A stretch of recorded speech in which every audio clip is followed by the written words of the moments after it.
Bonjour à tous et bienvenue dans cette petite série sur l'une des lettres de la correspondance de Saint Cyprien, qui n'est pas de Saint Cyprien lui-même. Il y a plusieurs lettres dans la correspondance qui sont évidemment envoyées à Cyprien, comme c'est souvent le cas dans les correspondances anciennes.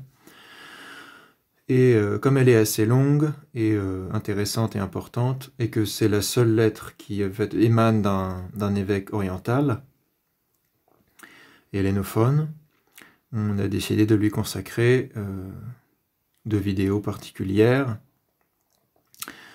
sous le titre « La lettre à Cyprien de Saint-Firmilien de Césarée, une perspective orientale ». Donc Saint-Firmilien est mort en 269, une dizaine d'années après Saint-Cyprien. Et en effet, c'est le seul document qu'on a conservé de cet auteur, qui est donc évêque de la métropole de la Cappadoce, qui était un siège très important d'Asie mineure, avec Éphèse et Smyrne, et qui va nous donner un autre point de vue oriental avec celui de Saint-Denis d'Alexandrie. Mais Saint-Denis d'Alexandrie avait écrit plusieurs lettres sur le sujet du baptême et de la pénitence, etc., mais qui n'ont été conservées que par fragments, alors que la lettre de Saint-Firmilien à Cyprien a été conservée en entier, mais en traduction latine. Évidemment, il l'a sans doute écrite en grec et faite traduire en latin, ou elle a été traduite en latin en Afrique. On ne sait pas vraiment par qui. Certains disent que Cyprien l'aurait lui-même traduite du grec en latin, mais c'est difficile à établir. On ne sait pas en particulier si Cyprien connaissait le grec. En tout cas, il y avait toujours des traducteurs dans les grandes églises, des gens qui connaissaient évidemment le grec et le latin, etc. pour s'en occuper. En tout cas, elle s'est conservée uniquement en Occident dans cette correspondance de Saint Cyprien. Donc c'est pas forcément un texte qui finalement a été beaucoup lu par les orientaux par la suite.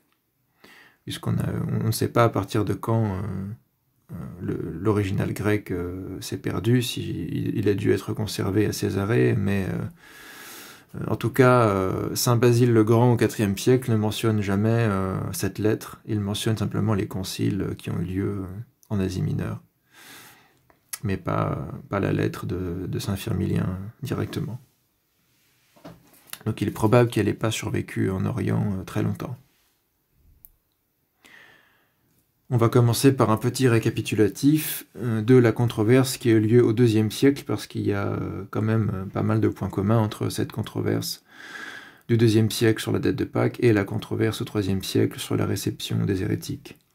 Donc, rappel, Polycrate d'Éphèse, qui était l'évêque de l'église la plus importante de l'Asie mineure, siège apostolique et métropole impériale, donc c'est le jackpot. C'est comme Rome, Antioche et Alexandrie. Polycrate d'Éphèse, qui suivait la tradition locale de fêter Pâques le 14e jour de Nissan, alors que la majorité des églises le fêtaient le dimanche qui suivait ce jour. Il fallait que ça soit un dimanche. Polycrate d'Éphèse et les évêques de l'Asie proconsulaire face à Victor de Rome, IIe siècle. On en avait parlé un peu dans nos vidéos sur Saint Irénée, puisque Saint Irénée a été l'un des protagonistes de cette controverse, où d'ailleurs il a montré que il est un peu comme Saint Denis d'Alexandrie, il est pas fondamentalement d'accord avec la position des Asiates, même si lui-même vient d'Asie, qu'il est élève de Saint Polycarpe de Smyrne, mais il est aussi contre les agissements de l'évêque de Rome, Victor. De même que Saint Denis d'Alexandrie ne sera pas forcément d'accord avec Cyprien, mais ne sera pas non plus pour l'attitude d'Étienne. On va relire ce que nous dit Eusèbe de Césarée dans l'Histoire ecclésiastique, livre 5, chapitre 24. Les évêques de l'Asie, donc il s'agit de la province d'Asie proconsulaire, qui correspond vraiment à un périmètre très délimité et particulier, c'est pas un terme général, où dont la capitale est Éphèse, et puis ensuite la ville la plus importante est Smyrne. Donc c'est actuellement Smyrne s'appelle Izmir. Éphèse, je ne sais pas quel est le nom turc. En tout cas, c'est donc à la pointe occidentale de l'Anatolie, en Turquie actuelle. Les évêques de l'Asie, qui affirmaient avec force qu'il fallait conserver l'ancienne et primitive coutume qui leur avait été transmise, avaient à leur tête Polycrate. Lui-même aussi, dans une lettre qu'il écrivit à Victor et à l'Église de Rome, expose en ces termes la tradition venue jusqu'à lui. Nous célébrons donc avec scrupule le jour de Pâques sans rien ajouter ni retrancher. C'est encore en effet dans l'Asie que se sont éteintes de grandes lumières. Elles ressusciteront au jour de la parousie du Seigneur, dans laquelle avec gloire il viendra des cieux pour chercher tous les saints. Philippe, l'un des 12, qui s'est endormi à Hiérapolis, ainsi que 2 de ses filles qui ont vieilli dans la virginité. On sait qu'il y a une confusion entre l'apôtre Philippe et le diacre Philippe. On pense aujourd'hui que c'est plutôt le diacre Philippe, celui qui baptise l'Éthiopien, qui a vécu à Hiérapolis avec ses 2 filles, et pas l'apôtre Philippe, mais bon, il y a une certaine confusion à cause de l'homonymie entre les deux. Évidemment, c'est toujours une plus grande autorité d'avoir un apôtre qu'un diacre, mais un petit aparté. Philippe, l'un des 12, là, s'est identifié avec l'apôtre Philippe, qui s'est endormi à Hiérapolis, ainsi que 2 de ses filles qui ont vieilli dans la virginité. Une 3e qui vivait dans le Saint-Esprit est décédée à Éphèse, donc 3 filles de Philippe. C'est encore aussi Jean qui a reposé sur la poitrine du Sauveur, qui fut prêtre, c'est-à-dire ancien. Évidemment, il n'était pas prêtre au sens strict, puisqu'il a reçu le pouvoir des clés du Christ. Il avait l'apostolat qui correspond au pouvoir ensuite des évêques. Il portait la lame d'or, là ça doit être prêtre au sens général, hierefs, ancien. Il portait la lame d'or, c'est ce qu'on mettait sur le front pour les prêtres de l'Ancien Testament, donc ça doit être une expression qu'on utilisait. C'était peut-être conservé par certains des apôtres, cette lame d'or des grands prêtres de l'Ancienne Alliance, puisque les évêques sont identifiés aux grands prêtres. Il fut prêtre et portait la lame d'or, martyr et docteur. Saint Jean le théologien, il s'est endormi à Éphèse, comme le dit aussi Irénée, et le tombeau de Saint Jean à Éphèse, où il était retourné après son exil à Patmos. C'est encore aussi Polycarpe à Smyrne, évêque et martyr, qui a connu Saint Jean et qui avait été le mentor de saint Irénée de Lyon, qui nous rapporte des anecdotes de saint Polycarpe et par Polycarpe des anecdotes sur Saint Jean le théologien lui-même. C'est Thracéas d'Euménie, évêque et martyr, qui s'est endormi à Smyrne, il est moins connu.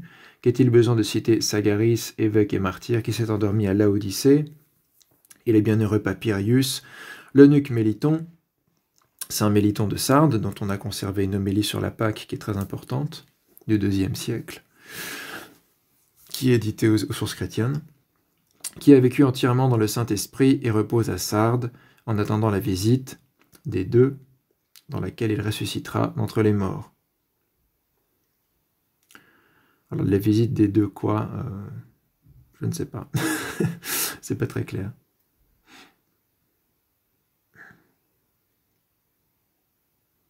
Ce n'est pas très clair.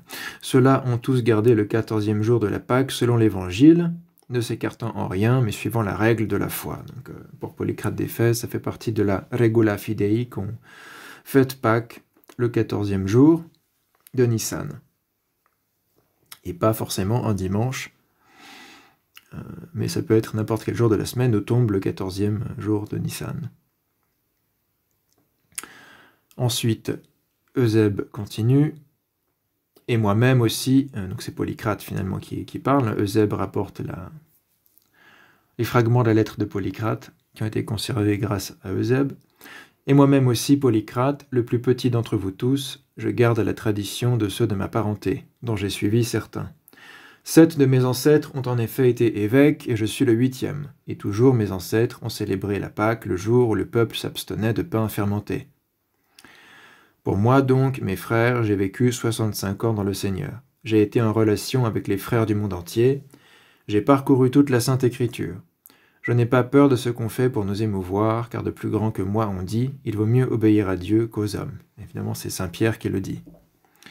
Il ajoute à cela, à propos des évêques qui étaient avec lui, donc nous dit Eusèbe, quand il écrivait et qui partageait son avis, et il dit ceci, « Je pourrais faire mention des évêques qui sont ici avec moi, donc probablement d'autres évêques d'Asie proconsulaire, que vous avez voulu que je rassemble et que j'ai réunis. » Donc les Romains ont demandé à Polycrate d'organiser un concile en Asie et de rassembler les évêques pour prendre une décision sur cette question. Si j'écrivais leur nom, cela ferait un grand nombre. Ils connaissent ma petitesse et cependant ils ont approuvé ma lettre, donc c'est une lettre synodale qu'il envoie à Victor, sachant que je ne porte pas en vain des cheveux blancs, mais que j'ai toujours vécu dans le Christ Jésus. Donc on avait déjà vu cette lettre qui montre comment l'évêque le plus important d'Asie mineure répond aux Romains sur cette question où il y a des coutumes divergentes, exactement comme ce sera le cas un siècle plus tard, entre Rome et Carthage. Mais à l'époque de Victor, c'est surtout entre Rome et Éphèse. Évidemment, Éphèse, c'est la métropole, donc ça représente tout l'accord conciliaire asiate, et Rome représente l'accord conciliaire romain et occidental en général sur cette question, et même la Palestine et la Syrie, si on suit Eusèbe, et Alexandrie, avaient la même coutume que les Occidentaux. Donc il y avait déjà un consensus sur le fait que Pâques doit être célébré un dimanche qui est le jour de la résurrection, mais malgré tout, en Asie, c'était une autre tradition, sans doute qui remontait à Saint Jean le théologien, ou ceux qui avaient connu Saint Jean. Des pratiques plus proches des pratiques juives, de l'Ancienne Alliance en tout cas. Et Polycrate simplement fait appel à la tradition, dit que c'est la règle de la foi, et que, entouré de cette autorité de tous ses ancêtres qui ont été évêques avant lui et qui lui ont transmis cette tradition, et de l'accord des évêques vivants autour de lui en concile, et du fait que, comme le dit Saint Pierre, il vaut mieux obéir à Dieu qu'aux hommes. Évidemment, il dit pas ça pour dire je fais ce que je veux, puisqu'il vient juste de faire appel aux hommes juste avant. C'est pour les protestants qui font un peu utilisation de citations comme ça, comme si des pères de l'Église anciens étaient protestants, alors qu'en fait, quand ils parlent de l'écriture ou de leur position doctrinale qui vaut mieux que la tradition des hommes, évidemment, ils se réfèrent aussi toujours à la tradition en même temps. C'est comme Saint Cyprien s'oppose à la coutume romaine et il lui oppose la vérité et la raison en s'appuyant sur les Écritures, etc. Mais il fait aussi appel au concile africain et à la tradition africaine, et à l'autorité du concile sous Agrippinus et à l'autorité de la conciliarité, pour ça qu'il réunit des conciles lui-même à Carthage pour prendre une décision. Et pareil pour Polycrate, pareil pour Firmilien. Évidemment, il vaut mieux obéir à Dieu qu'aux hommes, mais on établit ce que Dieu veut aussi à partir de la tradition ancienne, transmise par les évêques et les saints hommes en général. C'est pour ça que Polycrate commence par faire appel à l'apôtre Philippe, à l'apôtre Saint Jean, à Polycarpe de Smyrne, à Méliton de Sardes, etc. C'est-à-dire d'abord à des apôtres, puis à des hommes apostoliques, comme dirait Tertullien. Et ensuite, il parle de la règle de la foi, regula fidei. Et la regula fidei, dont parle aussi saint Irénée de Lyon, c'est pas sola scriptura, déjà. C'est la règle qui est transmise dans les églises sur ce qu'il faut croire, et qui est concentrée dans ce qu'on appelle un symbole de la foi. Et en même temps, on se réfère à l'évangile, aux Écritures, etc. Pourquoi ? Parce que la foi s'appuie à la fois sur les Écritures et sur la règle de la foi, qui est de tradition apostolique et patristique. Tout ça va ensemble. C'est toujours une manière orthodoxe d'argumenter, en comprenant correctement ces phrases de l'Évangile sur la tradition des hommes, etc. Alors, ce que Cyprien et Polycrate n'aiment pas, c'est une tradition qui n'aurait aucun appui possible sur ce qui vient de Dieu. Non pas juste parce qu'elle est transmise par des hommes, alors il faut la refuser. Parce qu'évidemment, tout tout ce qui concerne la révélation est transmis par des hommes aussi. D'ailleurs, il n'y a pas pire suiveur de la tradition des hommes que le protestantisme, mais ce sera pour une autre fois le laïus sur la tradition qui vient de Luther, de Calvin, de Zwingli, etc. Ensuite, voilà ce que nous dit saint Jérôme de Stridon sur Polycrate d'Éphèse dans De Viris Illustribus, notice 45. Polycrate, évêque d'Éphèse, avec tous les autres évêques d'Asie, qui suivant une tradition ancienne, célébrait Pâques avec les Juifs le 14e jour de la lune. Bon, ça ne veut pas dire qu'ils célébraient Pâques ensemble avec les Juifs, mais c'est-à-dire le même jour et selon le même compute, le même calcul que les Juifs, évidemment. C'est évident que les chrétiens d'Asie ne fêtaient pas Pâques dans les synagogues au IIe siècle. Donc il écrivit une lettre synodale contre Victor. C'est saint Jérôme qui lui donne ce titre de contre Victor, évêque de Rome, dans laquelle il prétend qu'il suit l'autorité de l'apôtre Jean et des anciens. C'est ce qu'on vient de lire. Et des anciens, ça peut être les presbyteros, dont nous avons extrait ces brefs passages. Là, il donne des citations qu'on vient de lire. J'ai cité ces passages pour faire ressortir d'un petit ouvrage le génie et l'autorité de l'homme. Il fleurit au temps de l'empereur Sévère, à la même époque que Narcisse à Jérusalem. Narcisse à Jérusalem, qui lui avait la tradition de fêter Pâques un dimanche. On avait déjà vu tout ça. Que l'évêque de Césarée de Palestine et de Jérusalem, qui étaient les deux plus importants de la Palestine, réunissent des conciles et se mettent d'accord avec la tradition qui est la même à Alexandrie, à Antioche et à Rome. Si mes souvenirs sont bons, et même en Mésopotamie, en Osroène. Donc cette tradition qu'avait Polycrate, c'était vraiment quelque chose qui était conservé en Asie mineure et pas réellement ailleurs. Et d'ailleurs, c'est pour ça que finalement, au IVe siècle, elle a été abandonnée sur la demande du premier concile œcuménique, concile de Nicée, et non sur le décret de Victor de Rome. Ce qui est intéressant, c'est que Jérôme n'a pas l'air excessivement choqué que Polycrate d'Éphèse écrit contre Victor une lettre synodale, et il nous dit que les extraits de sa lettre montrent le génie et l'autorité de l'homme. Alors évidemment, dans le Des hommes illustres, il s'intéresse en particulier au style littéraire, et il ne cite pas que des orthodoxes d'ailleurs. Il parle d'écrivains ecclésiastiques en général, parfois des gens douteux, des hérétiques, etc. Mais il s'intéresse à imiter la pratique profane des vies des hommes illustres qu'on peut faire remonter à Plutarque, peut-être avant, un peu plus tard que Diogène Laërce avec la vie des philosophes, etc. Donc c'est un exercice un peu de christianisation d'un genre littéraire païen, qui est la vie des hommes illustres, mais c'est parfois des vies surtout aussi du point de vue littéraire, pas forcément doctrinal. Mais en tout cas, Jérôme parfois donne son avis bénéfique ou au contraire dépréciatif, parfois sur les auteurs dont il parle. Mais sur Polycrate d'Éphèse, il ne donne aucun avis dépréciatif particulier. Et il parle même de son génie, ça doit être son génie en tant qu'écrivain, probablement. On n'est pas encore au XIXe siècle, on ne parle pas de génie artistique. On n'est pas dans le romantisme, donc ça doit être son habileté dans le style et la rhétorique, etc., probablement. Mais l'autorité de l'homme, par contre, ça ne peut pas être purement littéraire. Ça montre son autorité en tant qu'évêque, que métropolite, entre guillemets, de l'Asie, qui parle avec autorité au nom de son Église et de ses églises. Au nom de tous les évêques suffragants de la métropole d'Éphèse. Petit rappel sur ce qu'a fait saint Irénée de Lyon. Il écrit à Victor de Rome au IIe siècle. C'est aussi rapporté dans l'histoire ecclésiastique d'Eusèbe de Césarée au livre 5, même chapitre, le chapitre 24.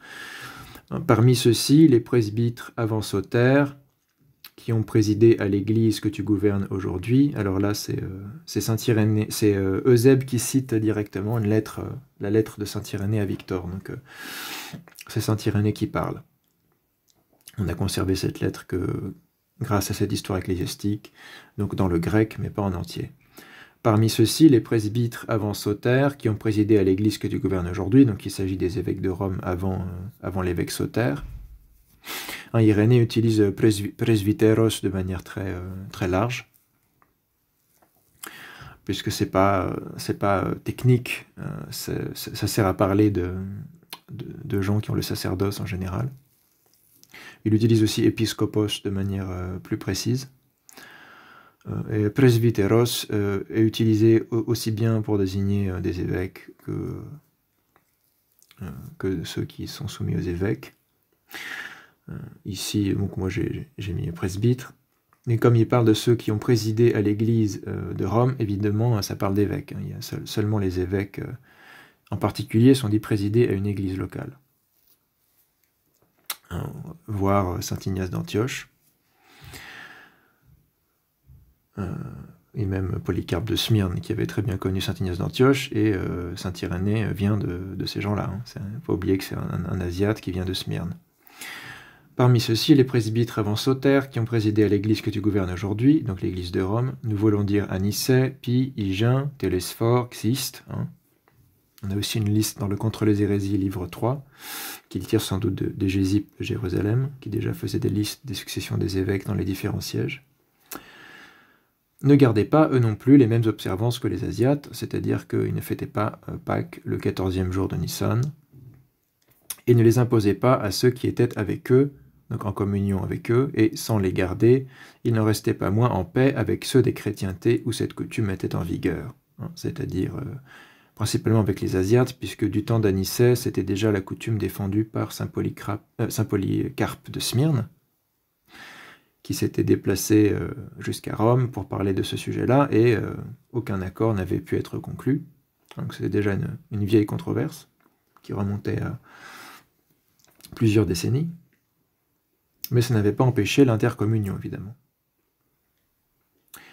Donc on répète, il n'en restait pas moins en paix avec ceux des chrétientés où cette coutume était en vigueur lorsque ceux-ci venaient à eux, c'est-à-dire qu'ils concélébraient, ils étaient en communion. Pourtant la différence paraissait davantage entre ceux qui gardaient et ceux qui ne gardaient pas les observances. Personne cependant n'était jamais chassé pour cette façon de se conduire. Mais les presbytres qui l'ont précédé, saint Sauter de Rome, qui eux-mêmes n'observaient pas cette coutume, envoyaient l'Eucharistie à ceux des chrétientés qui la gardaient. Encore une fois, intercommunion, aucune rupture de communion sous prétexte qu'on n'a pas une date unique pour Pâques. Et ce sera le cas jusqu'au concile de Nicée. Saint Irénée de Lyon continue, le bienheureux Polycarpe de Smyrne, lui aussi, que saint Irénée a connu personnellement, fit un séjour à Rome sous Anicet. Ils avaient entre eux divers autres différends de minime importance. Ils furent rapidement d'accord, et sur ce chapitre, ils ne chicanèrent pas. Donc, ils furent d'accord pour que chacun garde sa tradition, tout en conservant l'unité, la paix, l'intercommunion. Anicet ne pouvait pas en effet persuader Polycarpe de ne pas observer ce qu'avec Jean, le disciple de notre Seigneur, et avec les autres apôtres dont il avait été le familier, il avait toujours observé. Donc la tradition locale d'Asie mineure.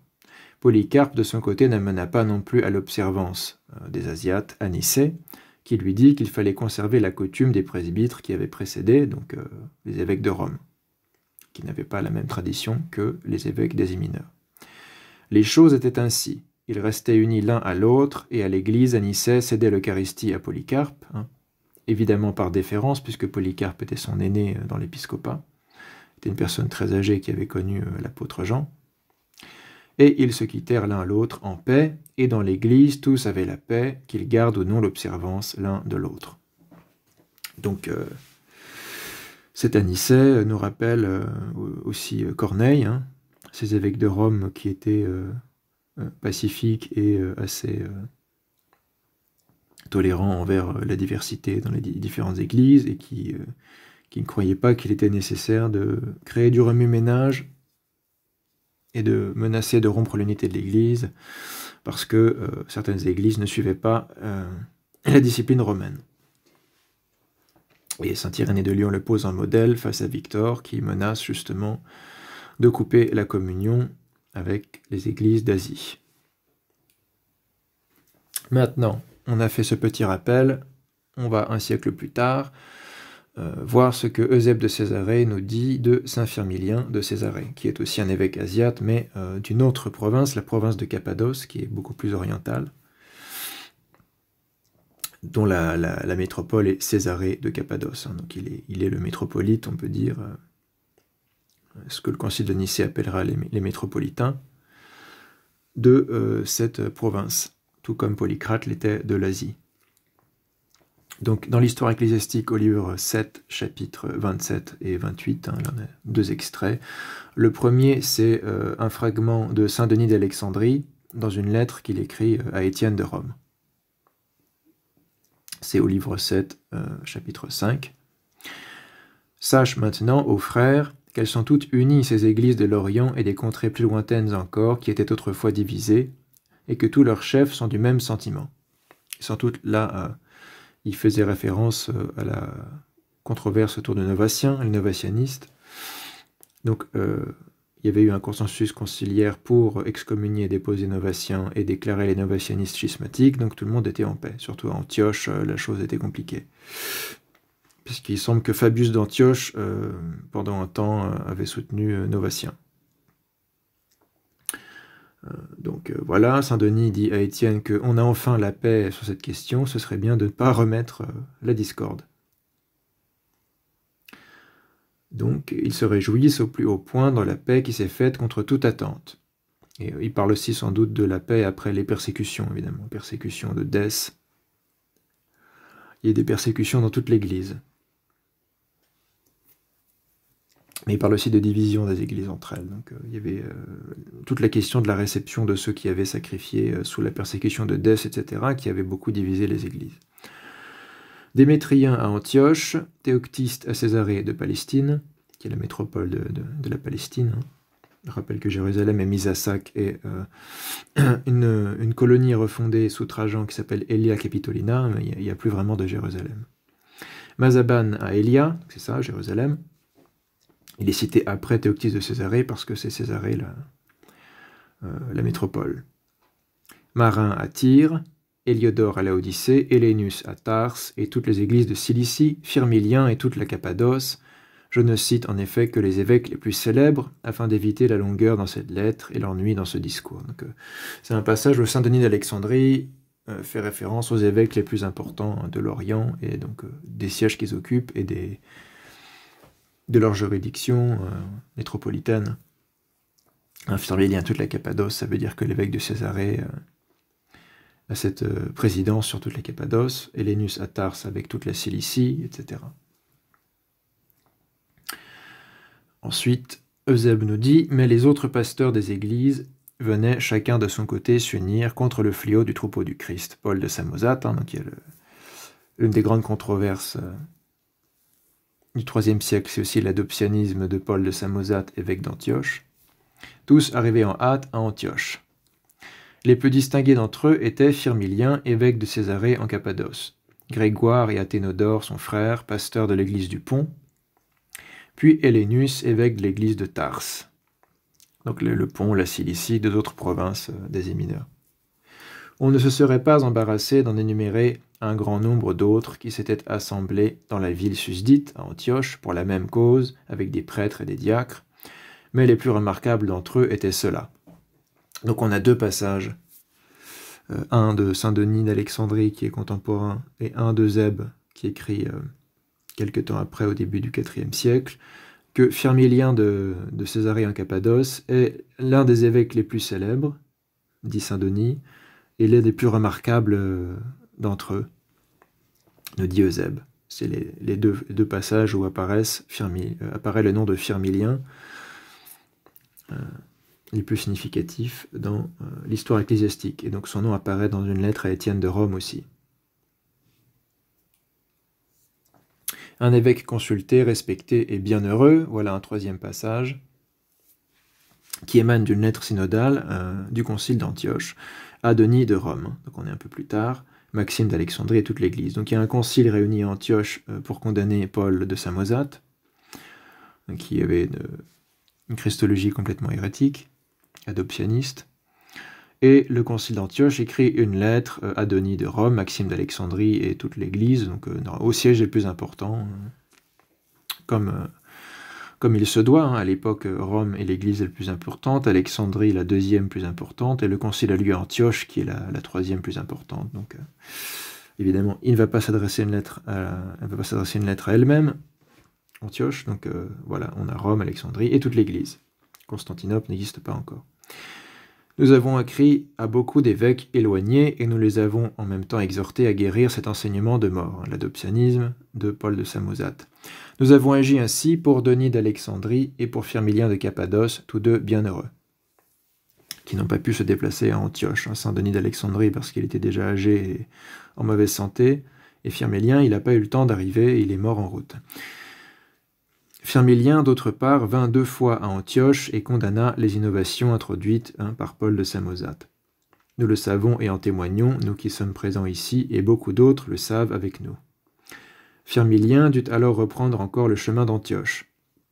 Il était arrivé jusqu'à Tarse, et il savait par expérience la malice de ce renégat de Dieu. Cependant, sur ces entrefaites, nous nous étions réunis, nous appelions de nos vœux et nous attendions sa venue quand il trouva la fin de sa vie. Donc Saint Firmilien est mort en 269, pendant que ce concile se réunissait à Antioche pour condamner Paul de Samosate, mais il n'a jamais pu arriver jusqu'à Antioche, parce que c'était quand même des longs voyages, et pour des gens âgés et éprouvés, ces longs voyages étaient parfois difficiles à mener jusqu'au bout. Donc Saint Denis d'Alexandrie s'était abstenu, et Saint Firmilien n'est jamais arrivé. Mais on voit que c'est quelqu'un qui fait autorité pour le concile d'Antioche, tout comme Denis d'Alexandrie. C'était des confesseurs de la foi. Si on est évêque d'une grande ville à cette époque et qu'on y est depuis plusieurs années, ça veut dire qu'on est des grands confesseurs de la foi, vu les persécutions à répétition au IIIe siècle. Des persécutions très violentes. Donc Firmilien avait survécu à ces persécutions et Denis aussi. Donc c'était des grandes figures charismatiques, d'évêques pieux et investis en plus de leur statut d'évêque, de ce statut de confesseur de la foi, évidemment, qui les rend encore plus respectables. Donc, ils sont appelés bienheureux, Makari. Denis d'Alexandrie et Firmilien, tous deux bienheureux. C'est-à-dire, le concile d'Antioche sait déjà que ce sont de saints hommes. S'ils sont Makari, ça veut dire qu'ils sont auprès de Dieu, à cause de leur sainteté. Maintenant, on va commencer la lettre elle-même. On va évidemment pas tout lire, on va sélectionner des passages qui sont les plus pertinents pour les questions d'ecclésiologie qui nous occupent, en particulier le rapport avec Rome et l'autorité romaine.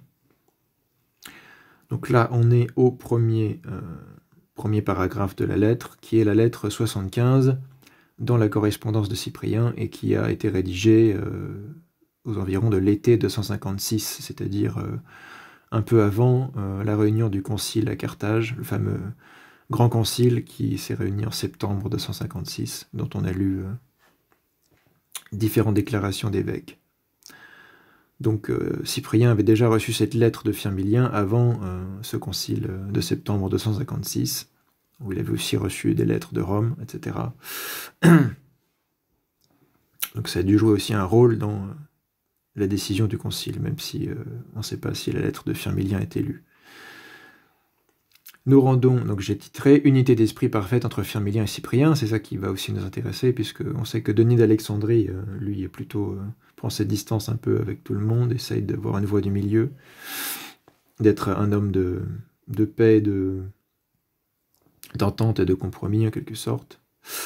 Firmilien va confirmer Cyprien dans sa position. Nous rendons à Dieu les plus grandes grâces de ce que nous avons cette chance que, quoique séparés physiquement l'un de l'autre, nous nous retrouvions aussi unis par l'esprit. Sic spiritu adunemur.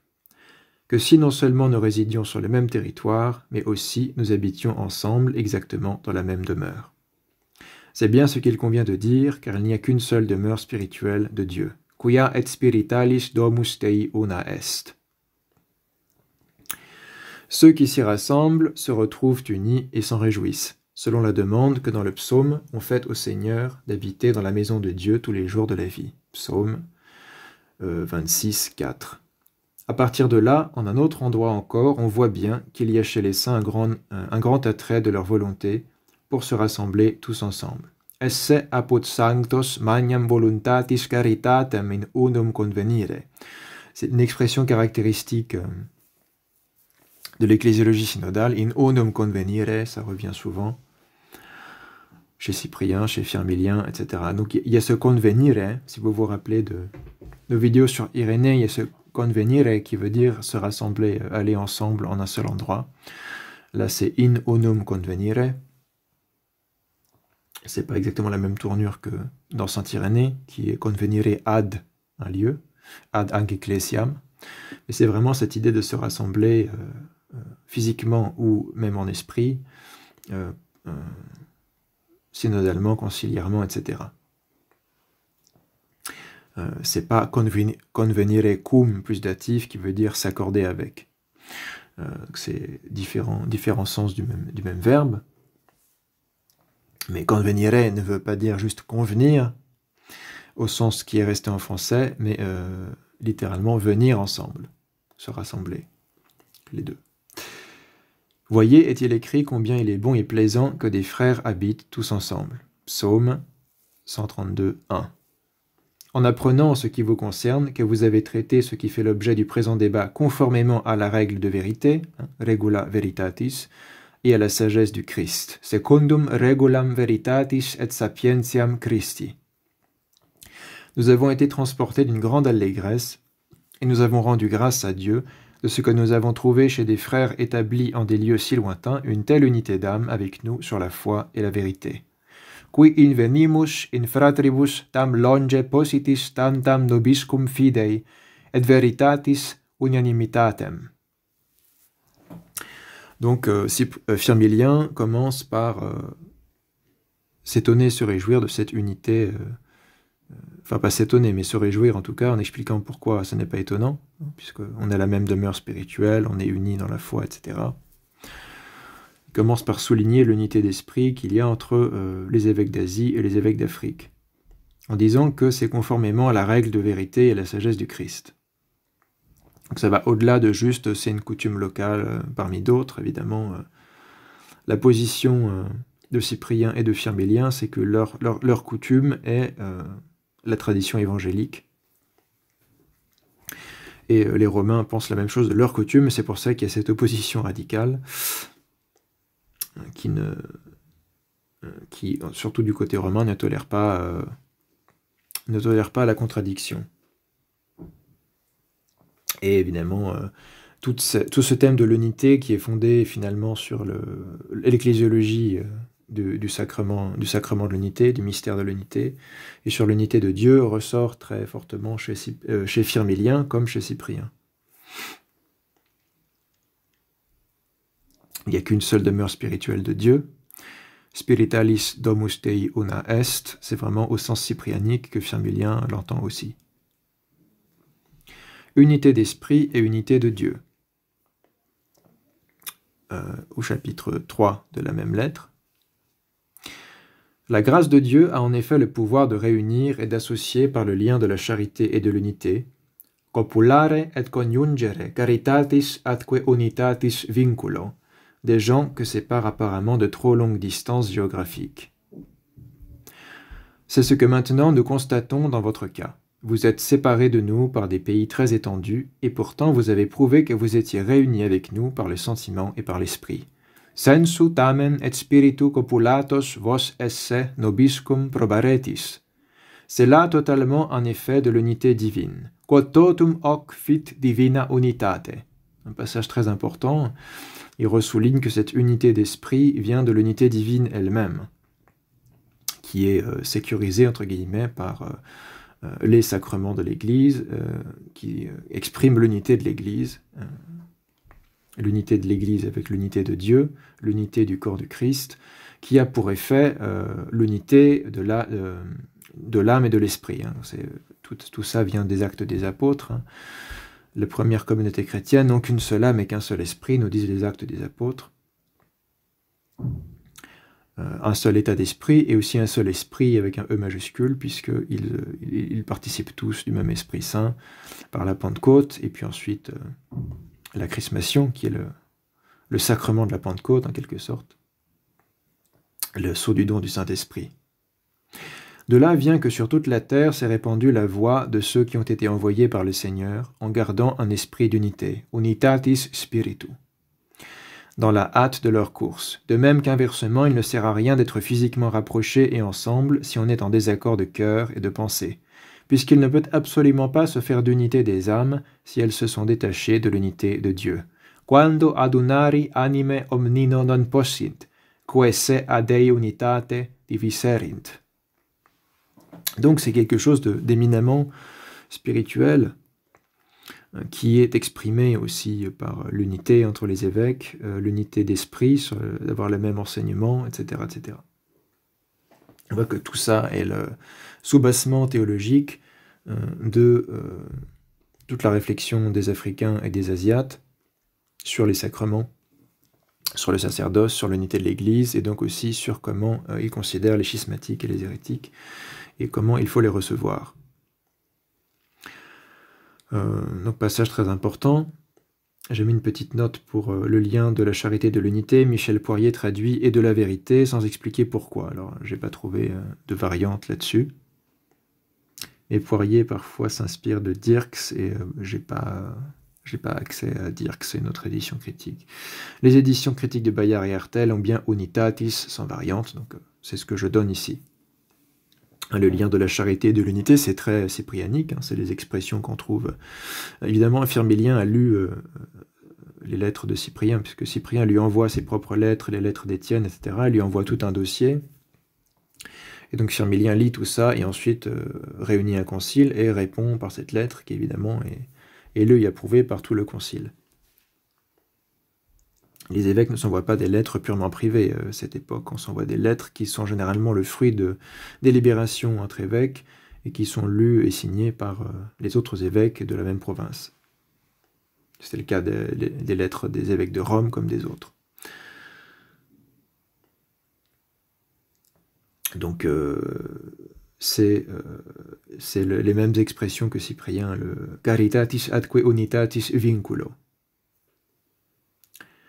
Et on insiste sur l'unité de l'esprit qui vient de l'unité avec Dieu, qui dépasse évidemment les distances géographiques et même les distances temporelles. C'est ce qu'on pourrait appeler la catholicité.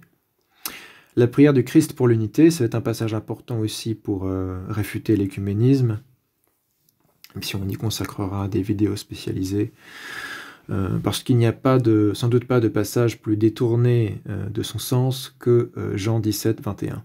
Donc voilà ce que nous dit saint Firmilien de Césarée.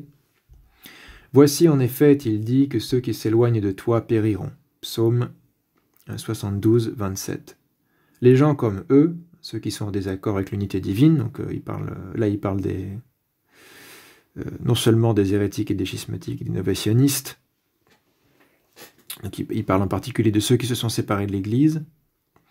Les gens comme eux encourront le jugement du Seigneur selon ce qu'ils ont mérité. Tales judicium domini pro merito suo subibunt, en se dissociant des paroles par lesquelles il prie son Père pour l'unité.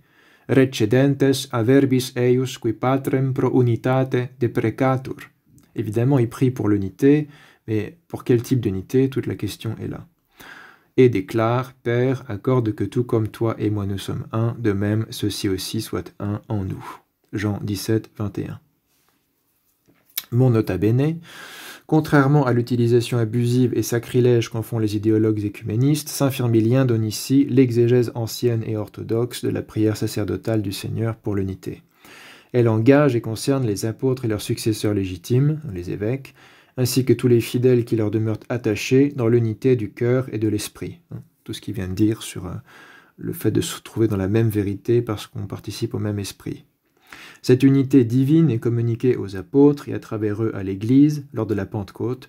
Elle devient unité essentielle et inaliénable de l'Église du Christ, qui est Corpus Christi. Elle est unitas fratrum, l'unité des frères, Unanimitas fraternitatis, l'unanimité de la fraternité, c'est-à-dire de l'ensemble des évêques et des églises. C'est l'expression qu'utilise aussi Cyprien, parle de la fraternité pour parler de l'ensemble des évêques, par extension des chrétiens, qui est d'une unité organique, qui se manifeste par l'intercommunion et la même profession de foi, mais des pratiques qui peuvent être, elles, diverses. Ceux qui s'en détachent par le schisme ou l'hérésie, les deux, se dissocient aussi par là même des effets concrets de cette prière. Ils se retranchent eux-mêmes de l'unité de Dieu et de son peuple. Voilà la lecture qu'on peut tirer de Cyprien et de Firmilien de la prière sacerdotale du Christ, évidemment, c'est la seule lecture orthodoxe. Ça ne parle pas d'une unité fantasmatique qui réunirait des gens avec des foi différentes, ni d'une unité invisible entre différentes institutions visibles qui ne sont pas en communion entre elles. Tout ça, c'est une vision purement anglicane et protestante de cette prière. Saint Firmilien et la synodalité. J'ai oublié un T. La synodalité. Donc, même lettre, paragraphe 4. Si quelque addition intervient de notre part à l'argumentation de Cyprien contre Étienne, je rappelle qu'il a lu plusieurs des lettres de Cyprien, cette addition ne veut pas dire qu'il y aurait eu quelque faiblesse dans ce que vous avez dit, mais c'est que la parole divine dépasse les capacités naturelles de l'homme et que son âme ne peut se faire une idée complète des choses. Nec potest totum et perfectum anima concipere. Donc c'est pour introduire des remarques qu'il va éventuellement faire ou rajouter en complément à ce que dit déjà Cyprien face à Étienne, puisque Firmilien a eu aussi en copie la lettre d'Étienne, et donc il va donner sa propre analyse de la lettre d'Étienne de Rome. Pour cette raison, il se fait nécessairement que chaque année nous nous réunissons en assemblée. Necessario apud nos fit ut per singulos annos in unum conveniamus. Encore cette expression, in unum convenire. Anciens et chefs d'église, seniores et prepositi, pour mettre de l'ordre dans ce qui a été confié à nos soins. Ad disponenda eaque cure nostre commissa sunt. Afin qu'en cas de problème plus important, nous les réglions par une délibération commune. Communi concilio dirigantur. Donc on a exactement la même conception de la synodalité qu'on a déjà analysée en détail dans les lettres de Saint Cyprien. C'est la même chose en Afrique, en Asie, excusez-moi, c'est la même chose en Afrique et en Asie mineure. C'est ce qui ressort aussi fortement de la lettre de Firmilien, c'est cette procédure synodale pour essayer de parvenir à la vérité, que souligne aussi saint Augustin dans le De Baptismo, et que soulignent en fait tous les pères orthodoxes, évidemment. Il n'y a pas d'autre procédure pour manifester définitivement la vérité que par le consensus synodal. Donc, je répète, pour cette raison, il se fait nécessairement que chaque année nous nous réunissons en assemblée, et le concile de Nicée dira qu'il faut réunir 2 conciles par an, idéalement, 2 conciles locaux par an pour gérer les affaires de l'Église. Sauf si c'est impossible de réunir 2, il faut qu'il y en ait moins 1 chaque année, et c'est déjà ce que font les Asiates. Anciens et chefs d'église, donc ceux qui détiennent le sacerdoce. Seniores, peut-être que ça traduit presbyteri, prepositi, peut-être un terme équivalent dans le grec, je ne sais pas, ça peut être plusieurs termes. Pour mettre de l'ordre dans ce qui a été confié à nos soins. Évidemment, le soin de l'Église a été confié aux pasteurs, donc c'est eux qui doivent prendre des décisions à la fois sur la doctrine et sur la discipline, afin qu'en cas de problème plus important, nous les réglions par une délibération commune. Telle est intégralement la doctrine dont de notre côté, lorsque nous nous sommes réunis, donc là il parle de la position des Africains sur la réception des hérétiques et des schismatiques, telle est aussi la doctrine dont de notre côté, lorsque nous nous sommes réunis il y a déjà quelque temps en assemblée à Iconium, qui est en Phrygie, nos iam pridem in Iconio, qui Phrygie locus est, collecti in unum convenientibus, encore cette expression, venant de Galatie, de Cilicie et des autres provinces voisines, comme le rapportait saint Denis d'Alexandrie, nous avons confirmé qu'il fallait la tenir et la défendre fermement face aux hérétiques. Confirmavimus tenendum contra hereticos firmiter et vindicandum. alors que quelques-uns avaient des doutes là-dessus. C'est sans doute la même chose qu'en Afrique, certains ont des doutes, donc ils posent la question, une réflexion se fait, on réunit des conciles et on tranche la question localement. Donc, la question est tranchée en Afrique par les conciles à Carthage, la question est tranchée dans l'Asie mineure orientale par les conciles réunis à Iconium et un autre à Synade. Et une fois que le concile est réuni, les évêques disent que nous avons tranché et confirmé la chose. Il n'y a pas besoin de demander nécessairement l'avis des évêques des autres églises et de l'église de Rome pour émettre un premier jugement synodal. La chose se fait dans la province elle-même et les provinces voisines. Après, évidemment, s'il y a besoin de régler les choses à un niveau plus global, il sera nécessaire de réunir les décisions synodales des différentes grandes provinces pour établir un consensus général. Mais avant Saint Constantin le Grand, c'est assez difficile d'organiser en tout cas un concile où tout le monde peut envoyer des représentants. C'est matériellement pas possible. Donc les choses se font autrement.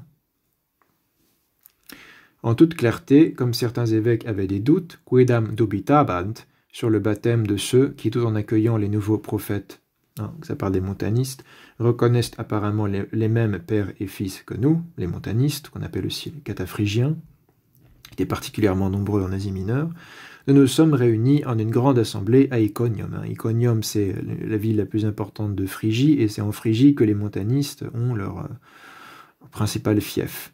Un montant était de Phrygie. Plurimi simul convenientes in Iconio, qui est un siège apostolique, je le rappelle, où saint Paul est passé, pour traiter le problème avec le plus grand soin. Diligentissime tractavimus. Et nous avons confirmé, confirmavimus, qu'il fallait opposer un refus absolu à tout baptême conféré hors de l'Église. Donc non seulement ils vont refuser le baptême des montanistes, ce que répétera saint Basile le Grand et le canon 7 du concile de Constantinople I, on n'accepte pas le baptême des montanistes, mais ils vont aussi avoir cette même ecclésiologie que les Africains, qu'il faut opposer un refus absolu à tout baptême conféré hors de l'Église, quoi qu'il arrive, puisque c'est l'Église la source des sacrements, et qu'il n'y a pas de vrai sacerdoce hors de l'Église. Donc voilà, encore processus synodal, conciliaire, et décision tranchée par le concile local. Sacramentum unitatis chez saint Firmilien, évidemment il écrit en grec, je ne sais pas quelle était l'expression en grec, peut-être mysterion enotitos, ça peut être mysterion enotitos, plus probablement que mysterion enoseos, en tout cas dans le latin c'est la même expression qu'utilise Cyprien. Évidemment ça a été traduit en latin en Afrique. Au chapitre 14 de la même lettre, la synagogue des hérétiques n'est pas une avec nous. Non est autem una nobiscum hereticorum synagoga. Donc c'est clair que quand il parle de la prière du Christ pour l'unité, il ne parle pas d'écuménisme.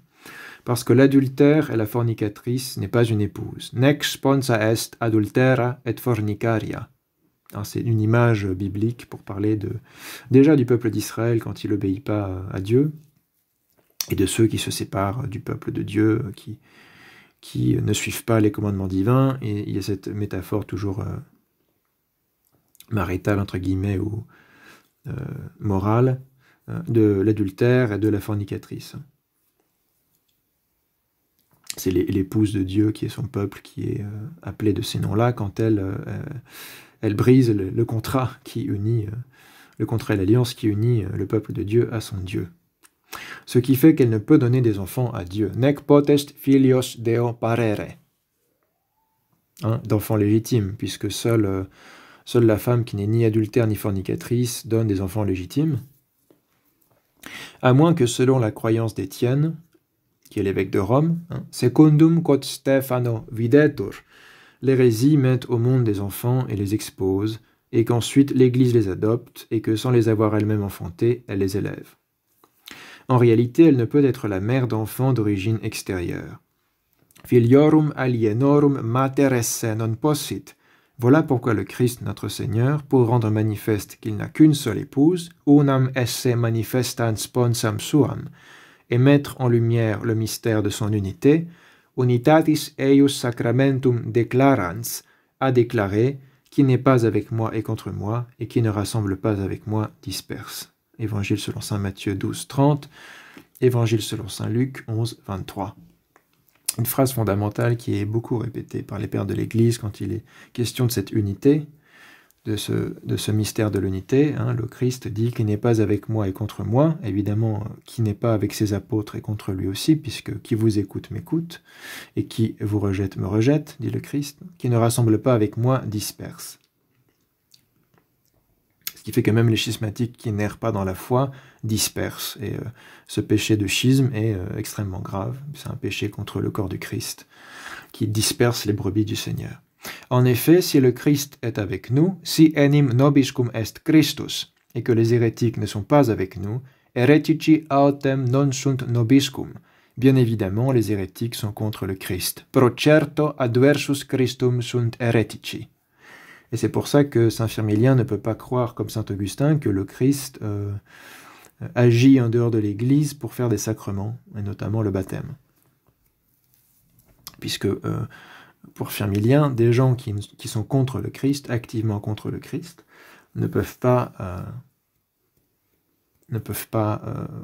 célébrer des sacrements avec le Christ, où le Christ serait présent et agissant. Alors que dans l'Église, c'est le cas, quelle que soit la dignité personnelle du prêtre ou de l'évêque, en tout cas, il est dans le corps de Christ, où le Christ est agissant. Donc, si enim nobiscum est Christus, heretici autem non sunt nobiscum, pro certo adversus Christum sunt heretici. C'est un raisonnement logique et imparable à partir de Matthieu 12, 30 et Luc 11, 23. Et si nous rassemblons avec le Christ, si nos colligimus cum Christo, et que les hérétiques ne rassemblent pas avec nous, non colligunt autem nobiscum heretici, sans aucun doute ils dispersent, sine dubio spargunt. Maintenant, il va s'attaquer plus directement à Étienne. Saint Firmilien critique le comportement d'Étienne. On va voir qu'il, lui, il ne prend pas les mêmes pincettes que les Occidentaux. Il y a une tradition asiate de ne pas se laisser impressionner par Rome depuis un certain temps, puisqu'on avait déjà vu comment Polycrate d'Éphèse avait répondu à Victor. Mais peut-être, pour notre part, pouvons-nous rendre grâce à Étienne de ce que son défaut d'humanité, per illius inhumanitatem, a eu ce résultat de nous permettre de connaître votre foi et votre sagesse, aux Africains. Ut fidei et sapientiae vestre experimentum caperemus.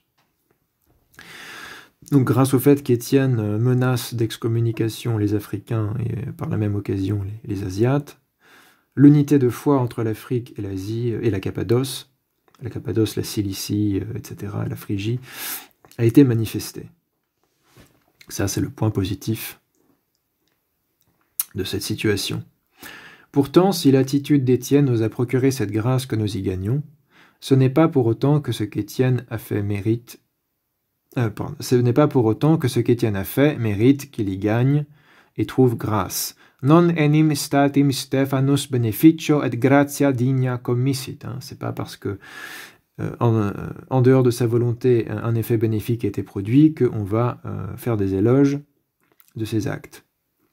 Car Judas non plus, neque enim et Judas, ne peut se servir de la perfidie et de la traîtrise qu'il a mise en œuvre criminellement à l'égard du Sauveur pour paraître mériter une récompense, sous le prétexte qu'il nous a procuré la cause de si grand bien, quand par son intermédiaire, la passion du Sauveur a délivré le monde et le peuple des gentils. Donc, exemple par excellence d'actes abominables, de crimes abominables qui ont des effets salvateurs et bénéfiques, la trahison de Judas.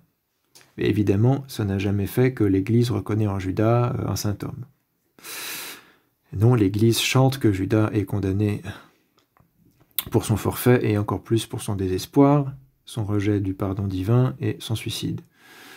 Donc c'est vraiment l'image par excellence du traître et celui qui désespère de Dieu, qui ne se repent pas, mais qui se tue par désespoir.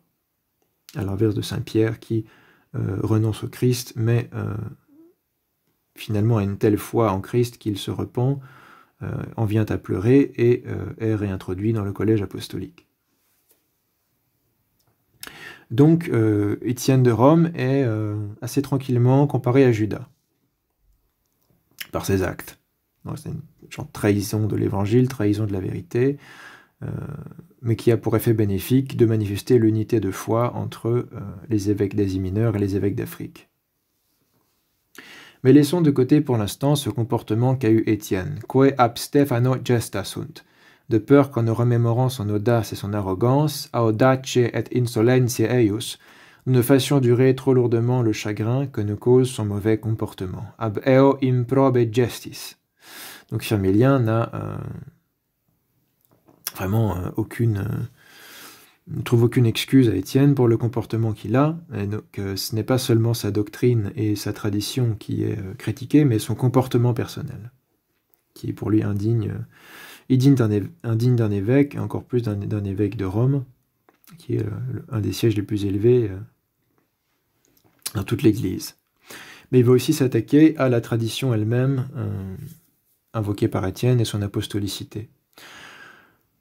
Au chapitre 5 de la lettre, et certes, pour ce qui concerne la déclaration d'Étienne, quantum ad it pertineat quod Stephanus dixit, ce qui relève de ce qu'Étienne a dit, selon laquelle les apôtres ont interdit de baptiser ceux qui arrivent d'une hérésie, et ont donné à ceux qui les suivent cette tradition à garder, vous avez répondu de la manière la plus parfaite. Plenissime vos respondistis.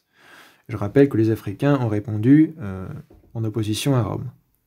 Mais c'était la manière la plus parfaite pour Firmilien. Que personne n'est assez stupide pour croire que les apôtres aient établi cette tradition. Neminem tam stultum esse, qui hoc credat apostolos tradidisse.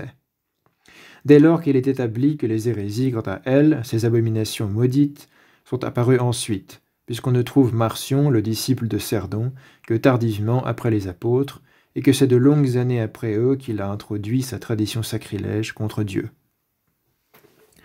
Donc il explique qu'on ne peut pas croire que les apôtres aient donné des instructions sur ce sujet, puisque les hérétiques concernés n'existaient pas de leur temps. Quant aux autres hérétiques, il est sûr qu'ils ont introduit plus tard leurs doctrines déviantes et leurs inventions perverses, chacun selon le chemin où l'a mené son erreur. Donc pour Firmilien, logiquement, la coutume des Romains ne peut pas venir des apôtres, mais vient de décisions qui ont été prises par les évêques de Rome, à l'époque où ces hérésies sont apparues. Comment il fallait les recevoir, etc. Mais ça ne peut pas être une décision qui remonte à Saint-Pierre et Saint-Paul. Et selon Firmilien, il y en a vraiment stupide si on croit ça. Enfin, c'est au sens le plus... au sens de la logique, quoi. C'est absurde, c'est pas logique. Stultum esse, on peut pas croire que les apôtres aient statué sur des problèmes qui n'existaient pas à leur époque. Encore une fois, saint Firmilien conteste l'apostolicité d'autres pratiques romaines et blâme Étienne. Donc c'est pas simplement quelque chose de personnel, c'est quelque chose aussi qui touche à l'idée d'indéfectibilité d'apostolicité qui n'est pas automatiquement reconnue comme valide et ayant autorité pour Firmilien. Si une coutume que Rome prétend apostolique n'est pas vraiment apostolique pour Firmilien, et si des pratiques que Étienne veut imposer partout sont en fait blâmables et erronées pour Firmilien, c'est que par définition, 1. Rome n'a pas de juridiction universelle immédiate, et 2. n'est pas indéfectible. Donc on va lire ce passage du chapitre 6 de la lettre. Que ceux qui sont à Rome n'observent pas en tout les traditions des origines, eos autem qui Rome sunt non ea in omnibus observare, que sint ab origine tradita, et qu'ils mettent en avant sans justification l'autorité des apôtres, et frustra apostolorum auctoritatem pretendere. On peut aussi le savoir d'après le fait qu'à propos des jours où l'on doit célébrer Pâques et de bien d'autres cérémonies sacrées, on voit chez eux des différences. Videat esse apud illos aliquas diversitates, évidemment des différences avec la pratique des Asiates, puisque on a déjà vu que les Asiates fêtent Pâques le 14 de Nissan, toujours à cette époque, malgré les récriminations de Victor au IIe siècle. et que les Romains fêtent le dimanche, qui suit le 14 de Nissan. Et qu'on n'y observe pas en tout les mêmes règles qu'à Jérusalem. Nec observari illic omnia equaliter que Hierosolimis observantur. Donc, pour Firmilien, les règles pratiquées à Jérusalem sont un critère d'apostolicité et d'authenticité plus fort que ce qui se fait à Rome.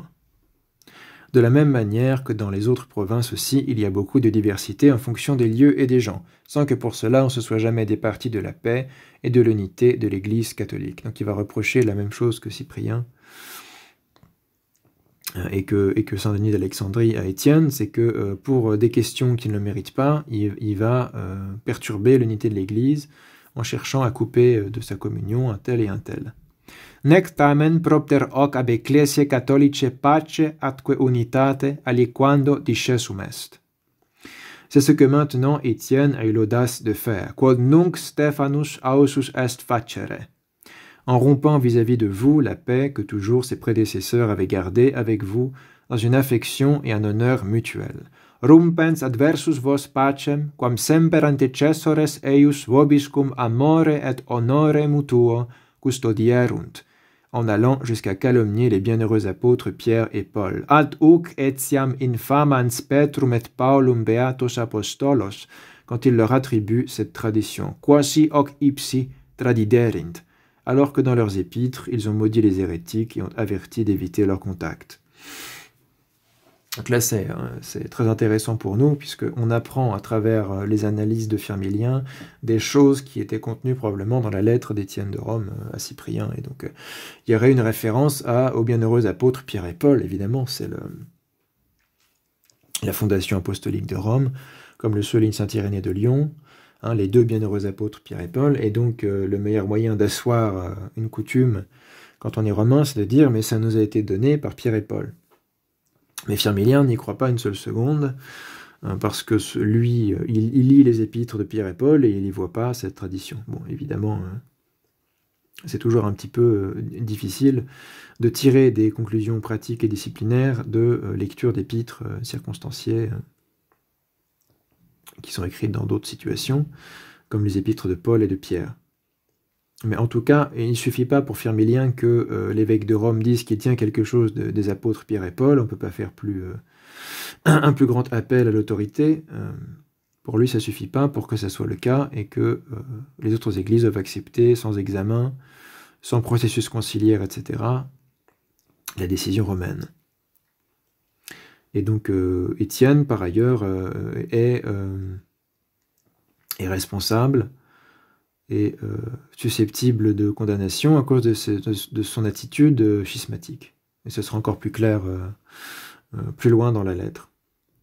Cela rend évident que cette tradition vient des hommes, la coutume des Romains, unde apparet traditionem anc humanam esse, elle qui soutient les hérétiques, que hereticos asserit, et prétend qu'il possède le baptême qui n'appartient qu'à l'Église seule. Donc on a la même vision que Cyprien et tout le concile africain de 256.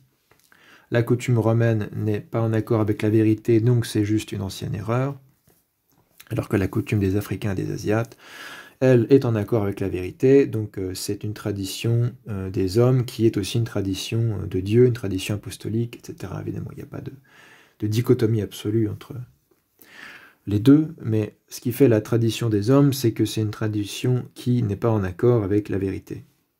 Traditionem humanam, le Christ l'utilise pour parler des traditions que les pharisiens et les princes des prêtres ont rajoutées à la loi divine et aux bonnes traditions transmises par Moïse, etc.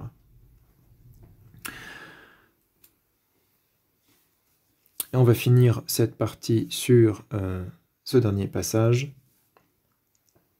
On continuera dans une deuxième vidéo, au chapitre 19 de la lettre, la coutume que les Romains opposent à la vérité. Là, c'est vraiment le thème de Cyprien qui est repris et amplifié par Firmilien. En ce qui concerne ce qu'on peut objecter à la coutume, qu'on les voit opposer à la vérité, donc c'est Étienne et ses partisans, consuetudinem quam videantur opponere veritati, qui serait assez inconséquent pour faire prévaloir une coutume sur la vérité. Quistam vanus sit veritati consuetudinem preferat. Ou encore, qui ayant aperçu la lumière ne délaisserait pas les ténèbres? À moins que les Juifs aussi, quand paraît le Christ, autrement dit la vérité, trouvent un bénéfice quelconque à leur coutume si ancienne, qui leur a fait délaisser le chemin nouveau de la vérité et persister dans ce qui avait vieilli. C'est précisément ce que vous, les Africains, vous pouvez répondre à Étienne. Quod quidem adversus Stephanum vos dicere afri potestis.